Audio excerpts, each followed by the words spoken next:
La parole est à vous pour les explications techniques et donc cette initiation à l'escrime japonaise. Merci de les applaudir s'il vous plaît pour le consulat du Japon.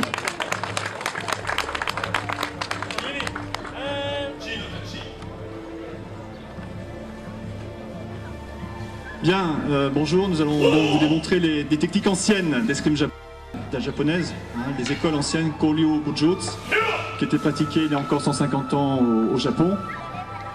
Ces techniques japonaises sont des voies d'accomplissement personnel, au même titre que d'autres voies japonaises que sont la voie des fleurs, la voie du thé, l'architecture. Et elles ont tout en commun une recherche de la perfection, perfection dans la technique, perfection aussi dans l'être. Ce sont des voies de développement spirituel autant que technique, et qui souvent vont s'appuyer sur des objets de l'artisanat japonais qui sont eux-mêmes un reflet de la maîtrise technique et de la perfection. Que ce soit des lacs, les céramiques japonaises ou le katana, le sabre japonais, ce sont des objets d'artisanat qui frisent la perfection. Donc cette recherche de la perfection anime notre pratique. Par rapport à l'escrime japonaise, il y a 4 grandes disciplines. Le kenjutsu, que nous voyons ici, qui est l'escrime proprement dite avec des sabres en bois ou boken. Le yaijutsu, qui est la technique qui consiste à dégainer de sabre avant que l'adversaire puisse vous attaquer. Le suemonogiri, tameshigiri, qui est la coupe d'objets fixes. Et le kendo, qui est beaucoup plus connu, qui est le combat en armure avec un shinai. Alors contrairement au kendo, en kenjutsu ancien, les techniques sont plus raffinées, plus riches, car on cherche souvent à atteindre le système veineux du corps humain, veines et artères. Nous vous montrerons aussi du naginata, qui est la hallebarde japonaise qui a été pratiquée par les moines guerriers, sur les champs de bataille, et de plus en plus par les femmes. Aujourd'hui au Japon, les grands maîtres de naginata, de hallebarde, sont des femmes. Donc la voie du sabre, je vous ai parlé de voie, c'est une voie d'accomplissement, donc ça nécessite une grande rigueur, beaucoup d'efforts, beaucoup d'assiduité dans la pratique. Ce n'est pas un loisir, c'est une voie. Et à ce titre, elle demande un effort particulier dans le temps. Les élèves ici présents depuis plus de 10 ans, c'est donc un entraînement rigoureux qui est demandé pour acquérir un certain niveau.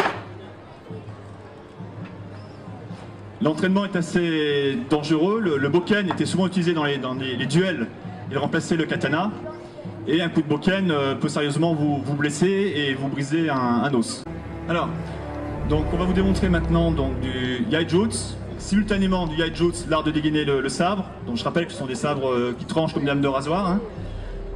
On peut trancher un os sans difficulté. Et on vous montrera en même temps de la coupe. Pourquoi la coupe? Parce que c'est important de tester sa technique d'escrimeur sur des objets comme le bambou ou bien des bottes de paille humides qui ressemblent en fait à la consistance du corps humain. C'est un peu barbare, mais ce sont des pratiques qui sont très proches de la réalité.